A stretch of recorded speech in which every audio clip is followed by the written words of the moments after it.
Moin Moin, hallo und herzlich willkommen zu einem neuen Video hier auf meinem Kanal. Heute gibt es hier eine Runde Shakes and Fidget. Wir haben den fahrenden Dungeon vor uns. Ich habe mich noch nicht großartig spoilern lassen. Wir befinden uns jetzt auch gerade hier im Livestream, ja, und werden das Ganze zusammen mal durchgehen. Ich weiß nicht, was mich erwartet. Ich weiß nicht, wie weit ich kommen werde. Ich habe keine Ahnung. Und das werden wir ja zusammen rausfinden. Großteil des Chats hat schon gesagt, wir haben eine Abstimmung gemacht, dass 97% oder so haben getippt, dass ich durchkommen werde. Also der scheint wohl ein bisschen einfacher zu sein. Ich weiß es nicht. Ich weiß auch nicht, wie die Erwartungen sind tatsächlich. Und ich kenne die Monster hier drin auch nicht. Aber ist natürlich das neue Update hier in Shakes and Fidget, der fahrende Dungeon. Mal gucken, wie regelmäßig der kommen wird in Zukunft. Ich gehe mal von aus, vielleicht ein bisschen öfter als der Legendary Dungeon und der Hellevator. Die sind ja nur 4-mal pro Jahr.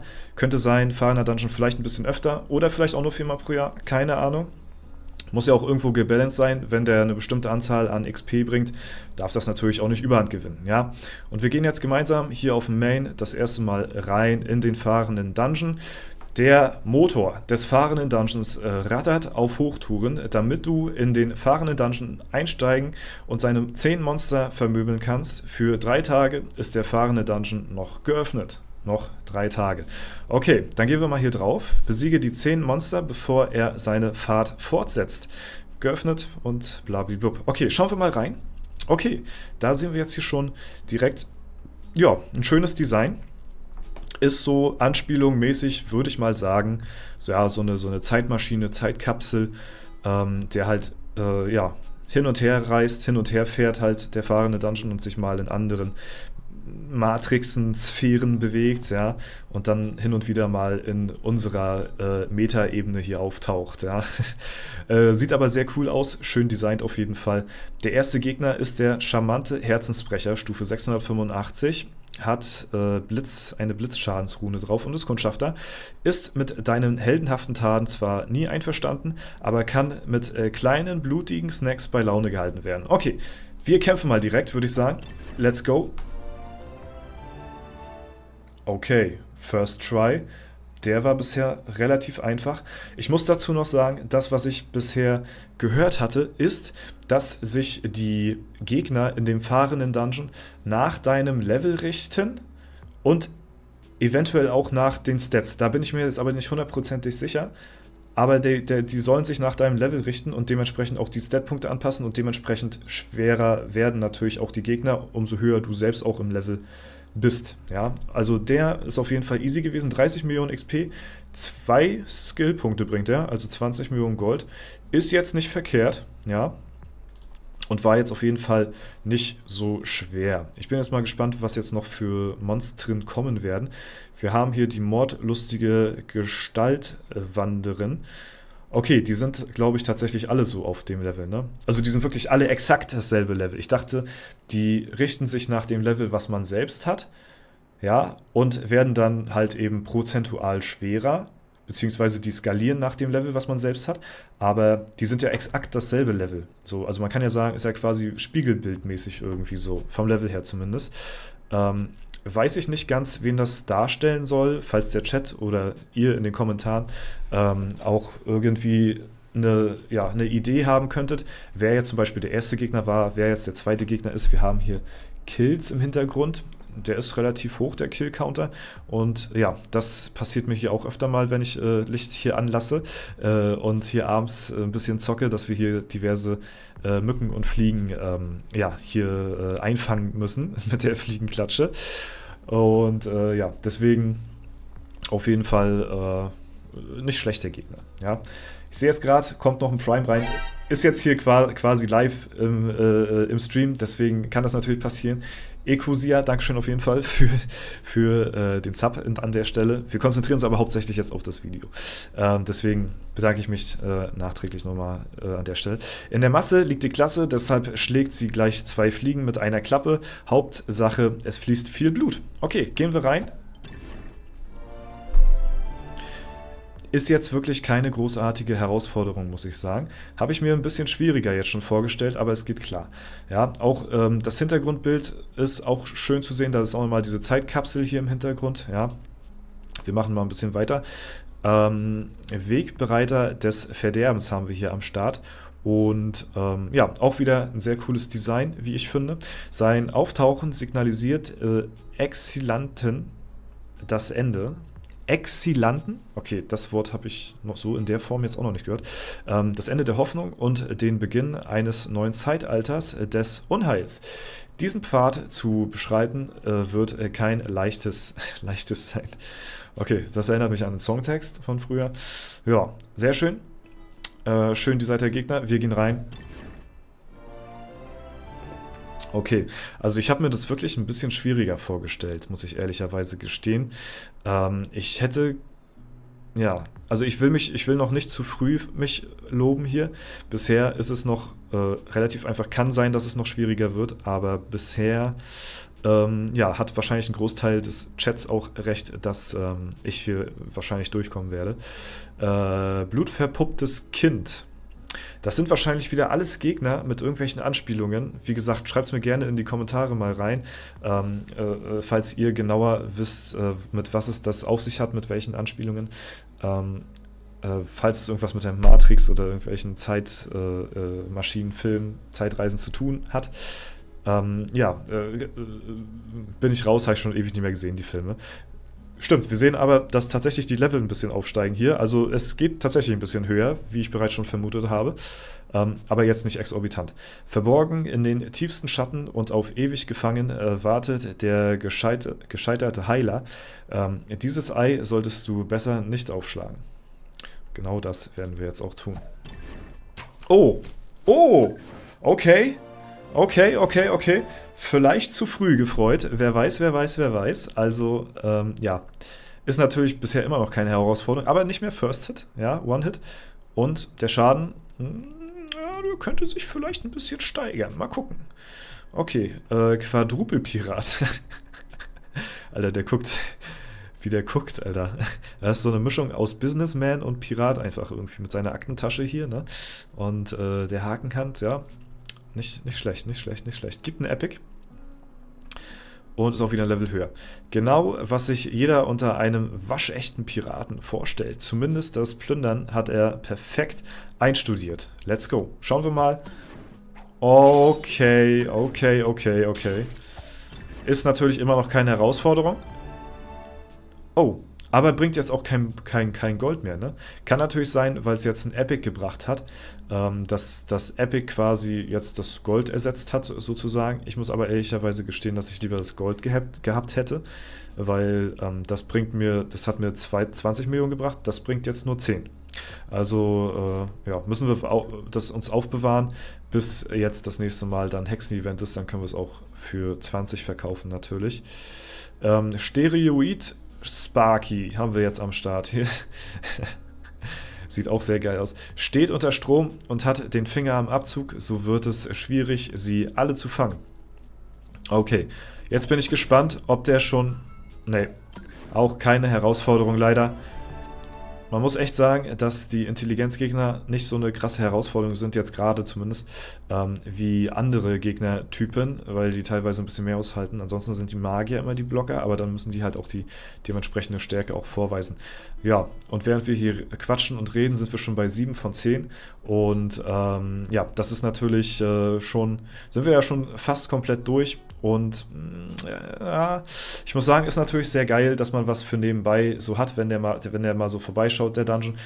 Hatte ich mir jetzt aber tatsächlich ein bisschen schwieriger vorgestellt, weil wenn die Gegner wirklich so skalieren nach dem eigenen Level, hätte ich auch gedacht, dass die wirklich auch auf eine bestimmte Ebene hochskalieren, wo man es vielleicht nicht so einfach hat. Und das ist jetzt hier gerade wirklich ein bisschen zu einfach, meiner Meinung nach. Ja. Gepoppter Worm. Okay. Ja, nein, dafür ist er nicht gedacht. Steck auch deine Hand besser nicht zu tief hinein. Werden wir vermeiden. Dafür kriegt er jetzt eine auf den Mütz. Ist ein Geschickgegner. Und wieder One-Hit. Ja, leider sehr schade. Da habe ich wirklich mit ein bisschen mehr Gegenwehr gerechnet. Atombarbie. Okay, das ist der Gegner, ein Krieger. Könnte ein bisschen schwieriger werden jetzt. Das ist der Gegner, der vorab schon zu sehen war in dem kleinen Vorschaubild von dem fahrenden Dungeon. Ich glaube, das ist eine Anspielung an an Barbie, den Film, und an Oppenheimer, denke ich mal. Weil wir haben hier auch, ja, der sieht so aus wie Oppenheimer. Oppenheimer. Erstmal schön Oppenheimer gehen hier, ne? Erstmal schön Oppenheimer eine Atombombe abseilen hier, ne? Das sind mir die richtigen. Ja, er hat natürlich eine fette Atombombe in der Hand. Und ich glaube, diese Anspielung kam daher, weil Barbie und Oppenheimer, glaube ich, zum selben Zeitpunkt released worden sind, oder? Also kamen die nicht zum selben Zeitpunkt irgendwie in die Kinos heraus?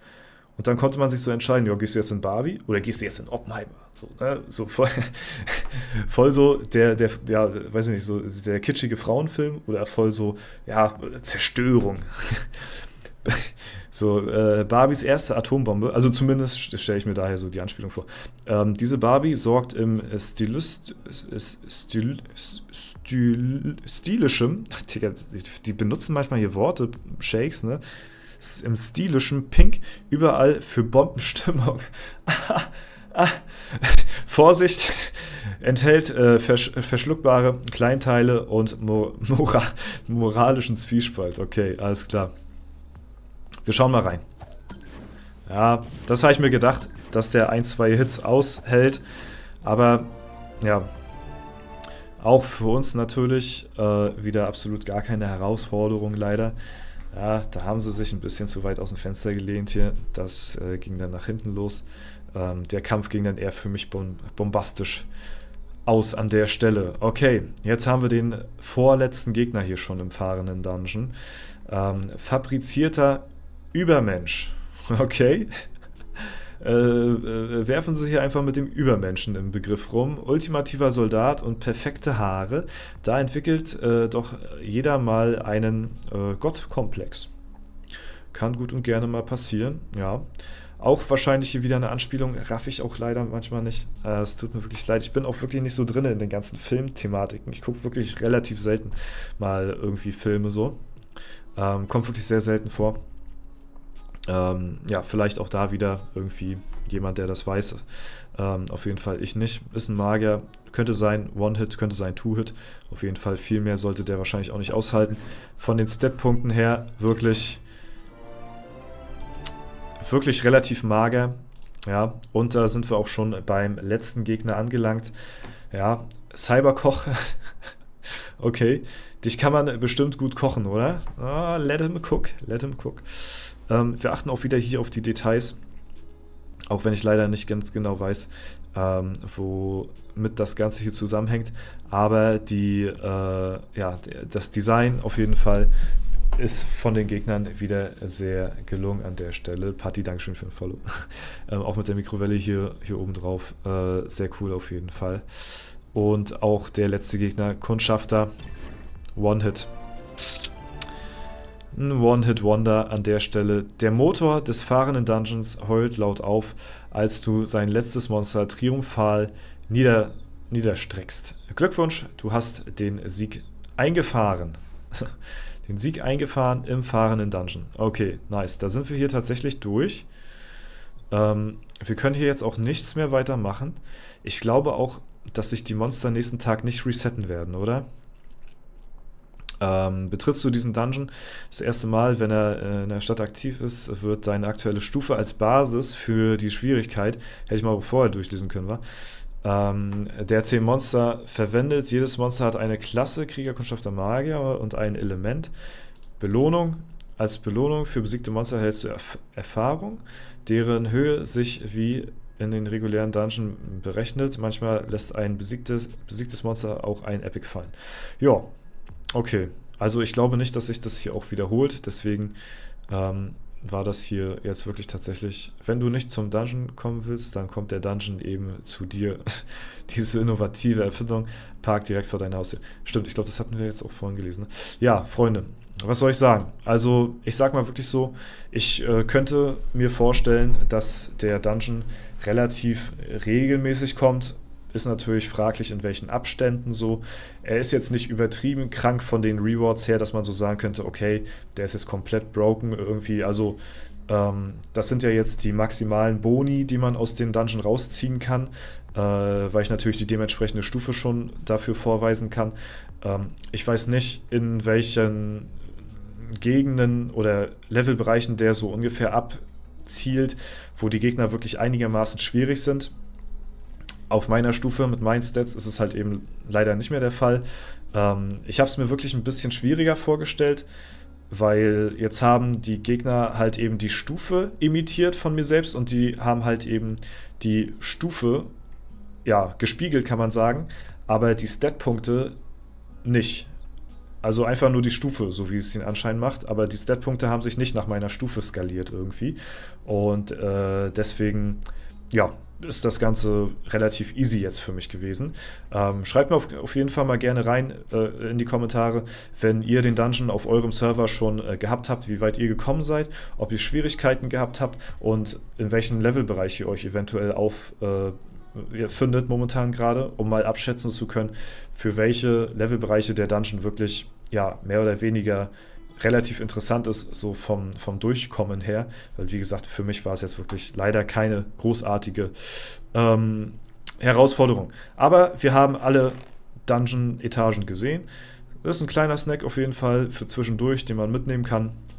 Nichts Wildes, aber ja, zwischendurch. Vielleicht kommen da ja auch mal zwischendurch nochmal andere Gegner, ne, die da rein designt werden. Das wird sich auf jeden Fall dann zeigen. Ansonsten hoffe ich natürlich, dass euch das Video gefallen hat. Falls der Fall sein sollte, würde ich mich natürlich sehr gerne über eine positive Bewertung darüber freuen. Ansonsten verabschiede ich mich und wünsche euch noch einen super schönen Tag. Vielen lieben Dank fürs Zuschauen. Jetzt im Stream geht es natürlich hier weiter, ganz klare Sache, ne? Aber das Video auf YouTube endet jetzt. Danke für alles, haut rein und bis zum nächsten Mal.